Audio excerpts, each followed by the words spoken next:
Hi guys, once again welcome back to today's video అండి.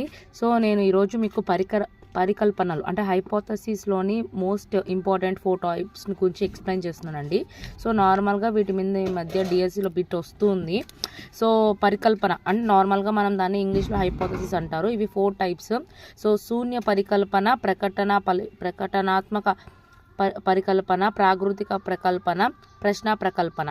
So దాన్నే మనం ఇంగ్లీష్లో శూన్య, జీరో, డిక్లరేటివ్, ప్రాగ్నోస్టిక్ క్వశ్చన్ హైపోథసిస్ అని అంటాము. సో అంటే శూన్య అంటే ఆ 2 అంశాల మధ్య సంబంధం లేదు, ఉంది, ఉండొచ్చు, ఉందా అని మనం అనే అంశాల్లో అంటే ఇప్పుడు శూన్య అంటే శూన్య ప్రకల్పన అంటే 2 అంశాల మధ్య సంబంధం లేదు అని చెప్పే విషయంలో మనం వాడతాం. అందుకని మీకు ఎగ్జాంపుల్ కూడా చూపించడానికి నేను ఇక్కడ వీడియో ఫుల్గా ఇలా చేస్తున్నానండి, మీకు కనిపిస్తుంది.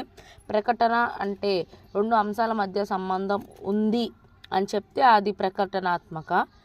ప్రాకృతిక ప్రకల్పన అంటే 2 అంశాల మధ్య సంబంధం ఉండొచ్చు అని చెప్తే అది ప్రకటనాత్మక. ప్రశ్న పరికల్పన అంటే 2 అంశాల మధ్య సంబంధం ఉందా అని ప్రశ్నించేటప్పుడు ఉపయోగించేదండి.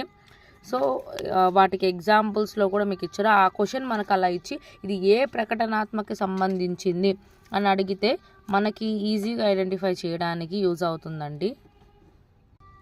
So you can observe that లేదు, ఉంది, ఉండొచ్చు, ఉందా. సో ప్రాకృతిక ప్రకల్పన అంటే ఉండొచ్చు, నీతిలో లోతు ఎంత పెరగవచ్చు. సో అలాగా కానీ క్వశ్చన్ కానీ కనిపిస్తే అది మనం ప్రాకృతిక అని ఆన్సర్ చేసేయచ్చండి. సో దానికి లేదు, ఉంది, ఉండొచ్చు, ఉందా అన్న వాటిలో అది శూన్య, ప్రకటన, ప్రాకృతిక, ప్రశ్న. సో ఇది ఆర్డర్. వాటిని ఇంగ్లీష్ మీడియంలో ఉన్న వాళ్ళకి ఇంగ్లీష్లో.